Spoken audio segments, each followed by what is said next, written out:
Have you ever read your employee handbook and come across a rule so absurd you had to check if it was a prank? Imagine being told you have a 6-minute limit for a bathroom break, and any time over that is deducted from your paycheck.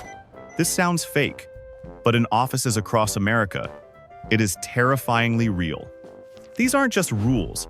They are tiny, perfect monuments to the death of common sense. We have hunted down the 50 most mind-boggling, soul-crushing, and hilariously stupid regulations ever conceived by a committee. Get ready, because your own job is about to look a lot better. We begin with number 50. Number 50. At some government offices, employees are forbidden from using their own pens.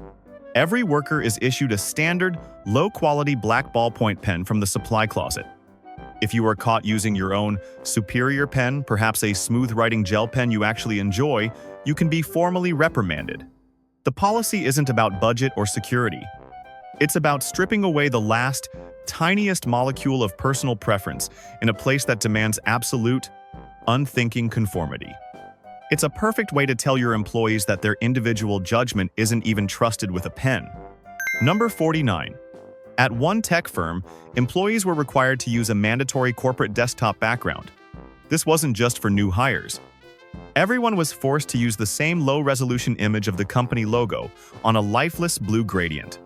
No photos of your family, your dog, or even a simple scenic beach were permitted.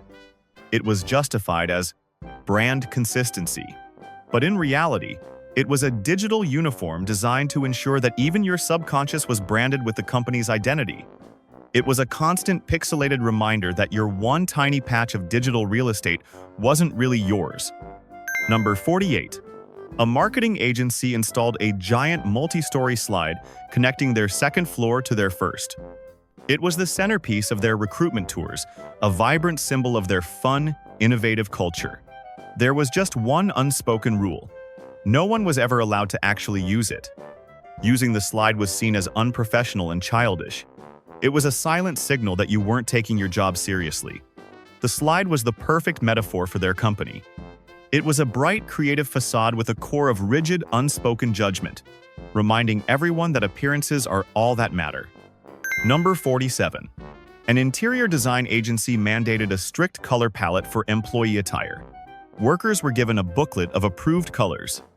These were mostly muted grays, blues, and beige, to ensure everyone's clothing was in brand harmony with the office furniture. This meant that every morning, a group of highly creative professionals had to dress themselves as if they were trying to blend in with the drywall. It didn't foster unity. It just fostered a deep, seething resentment for the color beige. Number 46. A logistics company implemented a sterile desk policy. This wasn't just a clean desk rule. At the end of each day, every desk had to be completely barren.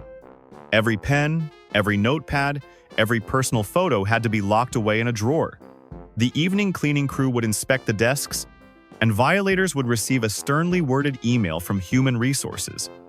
It was sold as a security measure based on ISO standards, but it made the office feel less like a creative workspace and more like a crime scene that had just been wiped for prints. Number 45. A financial institution enforced a strict no visible tattoos policy. This wasn't just for client-facing roles like in banking. It applied to the data analysts and programmers locked away in the back office, people who hadn't seen direct sunlight, let alone a customer, in years. The official reasoning was brand image. Management apparently believed that a tasteful butterfly on an accountant's ankle could trigger a run on the banks.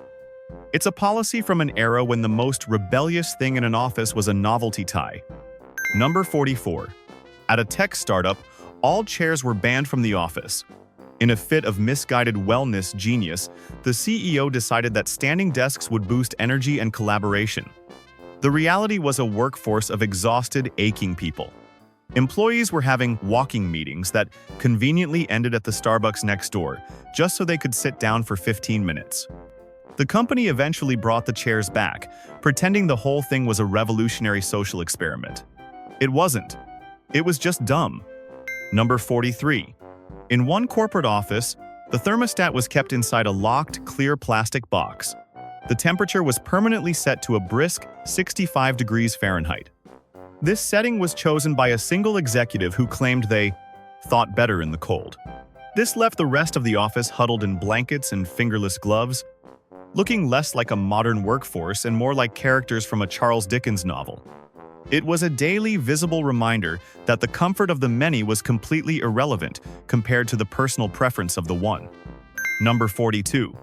A large corporation declared a blanket ban on all personal fans and space heaters. Citing vague concerns over power grid stability and fire safety, the company ensured that no one could fix the thermostat problem.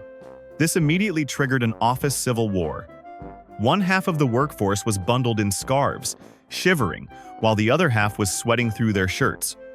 It was a perfect system for ensuring that exactly 0% of the workforce was comfortable at any given time. Number 41. At a mid-sized insurance firm, management implemented a two-person maximum rule for hallway conversations. The official goal was to prevent unproductive congregation and keep walkways clear. This policy transformed the simple act of bumping into a colleague into a socially awkward game of human Tetris. If two people were talking and a third person approached, one of them had to theatrically peel away as if they were avoiding a subpoena. It didn't boost productivity. It just made the office feel less like a collaborative workplace and more like a high-security facility where unauthorized assembly was strictly forbidden. But what's visible on your desk is just the first level. The real obsession begins when they start monitoring what's on your screen. Number 40. We start with the classic unspoken rule. You are forbidden from discussing your salary. It's masterfully framed as a matter of politeness and professionalism. But let's call it what it is: an information embargo designed to keep employees in the dark. According to the National Labor Relations Act, discussing pay is legally protected speech, but companies build a culture of fear around it. One former manager was quoted as saying, "Transparency is a threat to the pay structure." This gap in information reportedly allows pay disparities, like the gender pay gap, to cost women over $1.6 trillion annually. The payoff is simple. By preventing transparency, companies keep the upper hand in every single negotiation. It's a brilliant, if sinister, piece of social engineering. Number 39. A software company required all employees to CC their manager on every email sent outside their immediate team. The stated goal was to improve departmental transparency. In reality, it was a digital leash. Every single cross-departmental question, no matter how trivial, now required a chaperone. This had a chilling effect on communication, as nobody wanted to bother their boss with a simple query. It wasn't a tool for collaboration. It was a monument to the belief that if an employee isn't being watched, they must be doing something wrong. Number 38. A call center installed software that monitored employees' keyboard activity. If a worker's keyboard was inactive for more than 3 minutes, a warning would pop up on their screen, and their manager would be notified. This led to the absurd spectacle of employees frantically typing gibberish into a blank document between calls just to keep their activity score up. The system didn't measure productivity or quality. It measured movement, effectively rewarding the appearance of work over the actual execution of it. Number 37. At a design agency in New York, a strict rule forbade any personal calls at your desk. This policy forced employees to whisper furtively into their phones in stairwells just to arrange childcare or check on a sick parent. But the most beautiful part of this rule was its hypocrisy. Managers would routinely take loud, lengthy calls about their golf handicap or dinner reservations right in the middle of the open plan office. It was a perfect daily symphony of rules for thee, but not for me. Number 36. A national retail giant required applicants to hand over their social media accounts as a condition of employment. This wasn't just a background check. HR departments would periodically scan your personal profiles, looking for anything deemed unprofessional. This could be a photo of you holding a beer at a barbecue, or even a political article you liked 5 years ago. It's a policy that effectively states that who you are on a Saturday in your own home is now company property. Number 35. A food processing plant enforced a strict no beards policy. The reason given was not hygiene, which would at least make some sense in that environment. The official reason was that the CEO simply didn't like the look of them. He felt they were unprofessional. And just like that, dozens of grown men had their facial hair graded solely by one man's personal aesthetic preference. It's a bizarre level of micromanagement, treating a beard like a key performance indicator while they were busy packaging sausages. Number 34. At a certain law firm, partners enforce the culture of presenteeism. This is the unwritten but brutally enforced rule where using a sick day is seen as a sign of weakness or a lack of commitment. You weren't a dedicated employee unless you dragged your fever-ridden body into the office to heroically sneeze on every available surface. The person coughing up a lung in the next cubicle wasn't treated as a biohazard. They were praised for their commitment. It's a management philosophy that confuses martyrdom with productivity.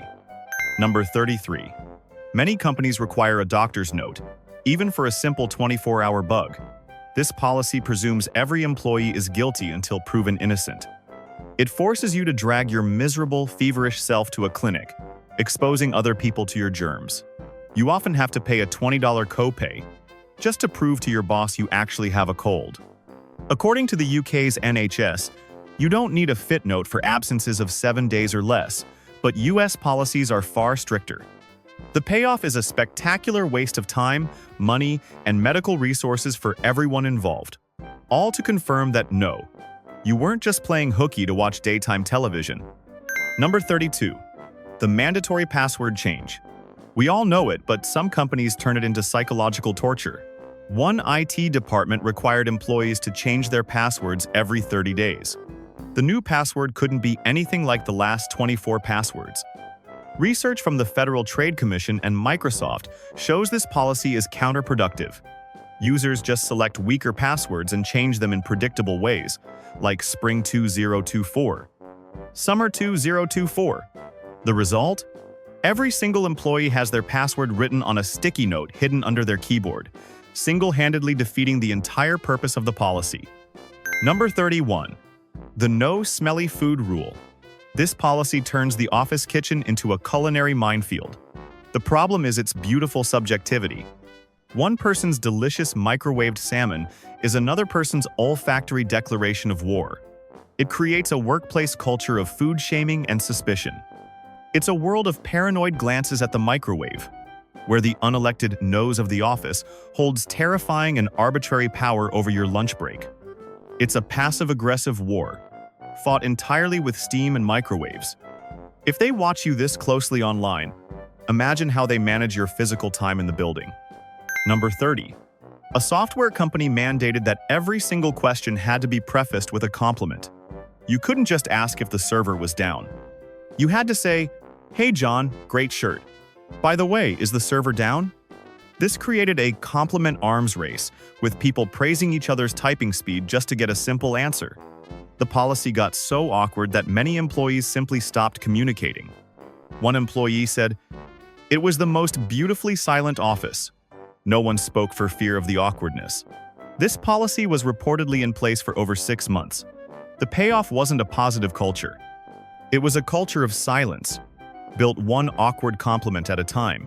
Number 29. The unlimited vacation trap. A trendy tech startup offered this seemingly incredible perk, framing it as a testament to their trust. But there was a sinister catch. With no official system for tracking days, a powerful social pressure took over. No one wanted to be seen as the person taking too much vacation. A study by Namely found that employees with unlimited PTO took an average of only 13 days off per year, compared to 15 days for those with traditional plans. It's a policy that sounds like freedom but functions like a surveillance state, where you are constantly judging your own time off against your hyper-competitive colleagues. Number 28. A logistics company required a minimum of 6 months' notice for all vacation requests. Want to go to your cousin's wedding in 5 months? Sorry. The corporate calendar has already declared that a workday. Found a great last-minute flight deal? Forget it. This policy didn't just manage time off. It prophesied it. It treated your personal life like one of their container ships. It had to be scheduled half a year out, its contents were non-negotiable, and it completely eliminated any chance of spontaneity. Number 27. A certain law firm practiced the FaceTime rule. Even if your caseload was finished and you had absolutely nothing to do, You were expected to remain physically present at your desk until 6 p.m. sharp. This led to a workforce of highly paid professionals mastering the art of looking busy. They'd stare intently at a completed document or meticulously reorganize their desktop icons for the 5th time. The policy didn't measure productivity. It measured posture and endurance. It was a daily test of your ability to pretend. Number 26. A law firm in Chicago had a culture where you could not leave the office for lunch. To facilitate this, they had a heavily subsidized, high-quality cafeteria. On the surface, it seemed like a generous perk, but its real purpose was to ensure that every single employee remained tethered to the building for the entire day, eliminating any chance of a mental reset. It was a gilded cage where the price of a cheap, delicious sandwich was your midday freedom. A perfectly engineered trap to keep you billing hours. Number 25. A parking lot at a manufacturing plant was a masterclass in the corporate caste system. Spaces were assigned based on seniority. Executives parked in a covered garage right next to the entrance. Senior managers got the prime spots in the front lot. The vast majority of the workforce? They were relegated to a distant, sun-blasted gravel pit, a 10-minute walk from the building. Before you even clocked in, you were given a very clear, physical reminder of your exact place in the corporate food chain. Number 24. At one law firm, arriving 5 minutes early was seen as unproductive, and 2 minutes late was a cardinal sin. This culture, driven by a pathologically punctual partner, forced dozens of highly paid lawyers to sit in their cars in the parking lot, watching the clock. They would try to time their entrance to the second, just to avoid the passive-aggressive scrutiny of being unproductively early. It's an absurd ritual that punishes punctuality and rewards obsessive clock watching, all before the workday even begins. Number 23. A manager unhappy with his team's performance didn't confront them. He just removed the coffee machine. There was no announcement, no explanation. One morning, it was just gone. This was a silent, collective punishment. It was a passive-aggressive move that said what he wouldn't. Your work is not good enough to deserve caffeine. It was a childish power play that treated grown adults like toddlers in timeout, all while tanking the team's morale and energy. Number 22. A large electronics retailer once forbade employees from having any personal items on their desks. No photos, no novelty mugs, not even a small plant. The official reason was to promote a clean, uniform look for when customers might, hypothetically, see the desks. This policy effectively erased any sign of human individuality from the workspace. It treated employees not as people, but as interchangeable components of a larger machine. Management wanted a sterile environment, and they got one, in every soul-crushing sense of the word. Number 21. A new policy rolled out. Every morning, each employee had to write one thing they were grateful for about the company on a public whiteboard. The goal was to build a culture of appreciation. For the first week, the board was filled with "my paycheck" and "my great team." By week 2, it had descended into "the coffee machine" and "Friday." By the end of the month, people were scraping the bottom of the barrel, writing "the functioning electricity." It didn't foster gratitude. It just became a public ledger of the staff's dwindling creativity and rising sarcasm. Even if you are at your desk, the rules follow you to the one place you're supposed to be alone: the break room. Number 20. Some companies implement a 6-minute bathroom break limit. Yes, you heard that correctly. 6 minutes, timed by a supervisor or an electronic system. Anything over the limit is, at some reported locations, deducted from your pay. This policy treats a basic human function like a subscription service, where you only get the free trial. According to federal OSHA standards, employers must permit workers to leave their work area to use the restroom as needed, and cannot put unreasonable restrictions on use. The FLSA also states that breaks shorter than 20 minutes, which includes bathroom breaks, must be paid. The payoff is that this rule isn't just dumb, it's illegal. It transforms going to the restroom into a high-stakes game, where the prize is not having your paycheck garnished because you had too much water. Number 19. At a health insurance company, a self-appointed wellness committee conducted weekly refrigerator raids. This wasn't just to toss out old food, it was a nutritional shakedown. A can of soda would get a passive-aggressive sticky note with a frowny face. A slice of leftover pizza might get a pamphlet on heart disease placed ominously on top of it. This didn't encourage healthy choices. It just created a sophisticated black market for snacks hidden in desk drawers, all thanks to a nutritional police state run by Brenda from accounting. Number 18. The hot desking phenomenon. In an effort to promote synergy, some companies eliminated permanent desks. This turned the start of every workday into a game of musical chairs. Each morning was a mad scramble to find an empty spot and set up your entire workstation from scratch, plugging in monitors, keyboards, and phones. It didn't foster collaboration. It fostered anxiety and turned the entire workforce into digital nomads within their own building with no sense of place or permanence. Number 17. At a major tech firm obsessed with its clean desk aesthetic, management banned all personal water bottles. The official reason given was preventing liquid damage to company equipment. But the unspoken rule was clear. The sight of a colorful hydro flask or a generic plastic bottle clashed with the sterile, minimalist office design. Employees were forced to use the tiny, 8-ounce, company-branded ceramic mugs handed out during orientation. This created a constant parade of people walking to the kitchen, breaking their focus every 30 minutes just to get a sip of water. It was a policy that prioritized the look of productivity over the actual function of hydration, all in service of an aesthetic that no one but the brand manager cared about. Number 16. At a corporate campus in Ohio, employees started their day with a security screening worthy of an airport. The company had instituted a mandatory clear bag policy for all employees, every single day. Suddenly, your personal items were on public display for everyone to judge. Your medication, that emergency snack, or a worn-out paperback were all visible to your colleagues and the security guard. It was a fantastic way to make every employee feel like a potential suspect before they even reach their desk. You might think it can't get worse than policing your desk, but we're about to cross the line from micromanagement into outright paranoia. Number 15.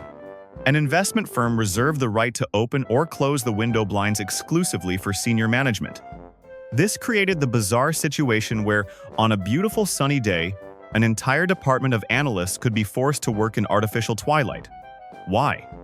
Because one single executive, 3 offices down, preferred the ambiance for their afternoon nap. One former employee said the blinds were a more accurate indicator of the company hierarchy than the org chart.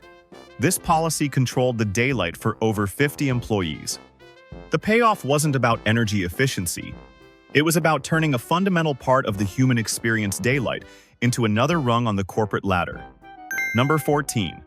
A telecommunications company created its own internal social media platform to boost engagement. Use of the platform was, of course, mandatory. Every employee was required to post at least 3 times a week. The result was a digital ghost town filled with the most painfully generic content imaginable. Forced happy birthday messages, awkward project updates, and stock photos of people shaking hands. It was a monument to manufactured fun, creating more busy work in the name of a synergy that nobody felt. Number 13. The anonymous idea box. We've all seen it, a cheerful little box meant to encourage employee innovation. But at one particular retail company, it was a black hole. Employees would submit thoughtful, well-reasoned ideas for improving processes, only to see them completely ignored. The box wasn't a tool for gathering feedback. It was a psychological pressure valve. Its sole purpose was to give people the illusion of being heard, without creating any actual obligation for management to listen. It was, quite literally, thinking inside the box. Number 12. At a national retail chain, all new employees had to memorize the 200-word company mission statement. They were subject to random quizzes by their managers, and failure to recite it perfectly could impact their performance review. One employee said they spent 3 nights trying to memorize a paragraph about synergizing global-local value propositions. This meant that during a lull on the sales floor, you'd see employees frantically muttering about empowering stakeholder actualization. The payoff is clear. Nothing helps you sell a toaster faster than being able to flawlessly recite corporate poetry that means absolutely nothing. This obsession with control isn't just about food or time. It's about forcing employees into bizarre psychological rituals. Number 11. The mandatory birthday fund. At one office, a cheerful social committee representative would come around on the first of every month to collect a voluntary $10 contribution. Refusing to pay wasn't technically against the rules, but it would earn you the kind of icy stare usually reserved for war criminals. So you paid. You were essentially paying a monthly subscription fee for 5 minutes of awkward, off-key singing and a slice of mediocre grocery store sheet cake, all for someone in a department you've never even heard of. Number 10. A startup, in a fit of kinetic positivity, banned verbal greetings and mandated high fives. The official company policy was that you had to high-five every colleague you made eye contact with. This turned hallways into a minefield of awkward interactions. You'd see people carrying hot coffee or laptops trying to contort themselves to meet the requirement. It didn't build camaraderie. It just made people incredibly skilled at avoiding eye contact, all to spare themselves another joyless, mandatory slap of the hands. Number 9. At a wellness brand, a gentle chime would sound through the office twice a day at 10 a.m. and 3 p.m. This was the signal for the Plank Power Minute. All employees, regardless of their role, attire, or physical ability, were required to immediately stop, drop to the floor, and hold a plank for 60 seconds. The sight of an entire office of people in business casual, grimacing on the carpet, was sold as team building. One employee reported, "I was in the middle of a client call, and my manager just pointed at the floor." The payoff wasn't wellness. It was a scheduled company-wide moment of shared, undignified discomfort. Twice a day. Every day. Number 8. A meeting quota. A department within a massive healthcare organization instituted this policy to foster collaboration. Every project manager was required to schedule and attend a minimum of 10 meetings per week. This, of course, led to a plague of completely pointless meetings. Calendars were filled with hour-long blocks where people would sit in a room, stare at each other, and try to invent a reason for being there, all to satisfy a meaningless metric. It was the bureaucratic equivalent of digging a hole and then filling it back in, just to prove you were busy. Number 7. At a logistics company, a manager introduced a talking stick for all team discussions. It was a brightly painted piece of wood, and the rule was simple. Only the person holding the stick could speak. This policy turned urgent brainstorming sessions into a slow, agonizing ritual. Important ideas were lost while the stick was passed around the table. It reduced a room full of paid professionals to a kindergarten circle, destroying any hope of natural, fast-paced collaboration. Everything so far has been frustrating. The final items on this list aren't just frustrating, they are fundamentally broken. These are the absolute worst. Number 6. The concept of mandatory fun. Many companies require attendance at after-hours team-building events or weekend picnics. These aren't really parties. They are compulsory performances of enthusiasm, all under the watchful eye of management. They turn your precious free time into another metric you'll be judged on. One employee was reportedly counseled for leaving the company holiday party after only 90 minutes. A viral post perfectly described it as a hostage situation with cheap beer. The payoff is that you are forced to make awkward small talk with Brenda from accounting, all while pretending you wouldn't rather be literally anywhere else. Number 5. The expense report policy at a certain tech giant was legendary for its militant pedantry. You could be in charge of a $5 million project, but if you submitted an expense report for a client lunch and were missing the itemized receipt for a 99-cent cup of coffee, the entire report would be rejected. This would trigger a multi-day email chain involving you, your manager, and a stern figure from accounting. It was a perfect demonstration of a system that trusted you with a fortune, but not with a dollar.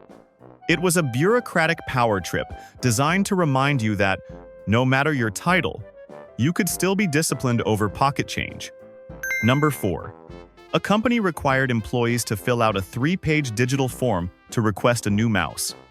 The form had to be approved by your direct manager, the department head, and finally, someone in IT. This process took, on average, 2 weeks. The system was so monumentally inefficient that employees found it was faster, cheaper, and easier to just go to Best Buy, purchase a new mouse with their own money, and secretly swap it with their broken one. The company was, in effect, paying its employees to not use its own internal systems. A perfect loop of bureaucratic failure. Number 3. The performance review process at a marketing agency included a mandatory self-criticism section. You were required to list 3 personal weaknesses or failures from the past year. This wasn't a constructive exercise, it was a trap. Your honest answers would inevitably be used against you. Managers would quote your own self-criticism back to you during salary negotiations. One employee said, "My manager told me I couldn't be promoted to a senior role because, in my own words, I wasn't proactive enough in Q2. This policy was in effect for 3 years. The payoff was a brilliant piece of corporate judo. It forced employees to handcraft the very ammunition that would later be used to shoot them down. Number 2. Non-anonymous peer reviews. A software company made this a mandatory part of the annual performance cycle. You had to rate your own teammates on a scale of 1 to 5 and provide written feedback that they and your manager would read. Your name was attached to every word. This created a beautiful cocktail of paranoia, resentment, and fake positivity. No one wanted to be the one who torpedoed a colleague's bonus because they knew that colleague would be reviewing them next year. It wasn't a tool for feedback. It was a system perfectly designed to destroy all trust, forcing everyone to smile while sharpening their knives. Number 1. A tech company in California had a bereavement policy that was both tragic and absurdly bureaucratic. To get approved for paid time off, an employee had to provide a copy of the death certificate for a close relative. That sounds reasonable, until you realize those documents can take weeks to obtain. One employee, after losing his father, he was hounded daily by human resources for the paperwork, while he was literally planning the funeral. He ended up having to take unpaid vacation days to grieve. He was reportedly denied bereavement pay for failure to provide documentation within the required 3-day window. The payoff is a policy that is not just dumb, it is cruel. It's a system that, in a person's worst moment, chooses to prioritize paperwork over humanity. It is the single dumbest rule we found. And that is our list of 50 monuments to corporate absurdity. From banning pens to demanding paperwork for grief, it's clear that common sense is often the first casualty of a committee meeting. Rules vary by city and state, but we know we've only scratched the surface. What is the single most baffling, idiotic, or soul-crushing rule you have ever had to follow? Let us know in the comments. As we compiled this list, we noticed a trend. So many of the worst rules fall on the shoulders of retail and service workers. They are the ones who have to memorize mission statements or enforce absurd policies on customers. And with the holiday shopping season approaching, those employees are bracing for an entirely new level of chaos and even crazier rules. We are gathering those rules right now. Thank you for watching. Make sure to subscribe and ring that bell because you will not want to.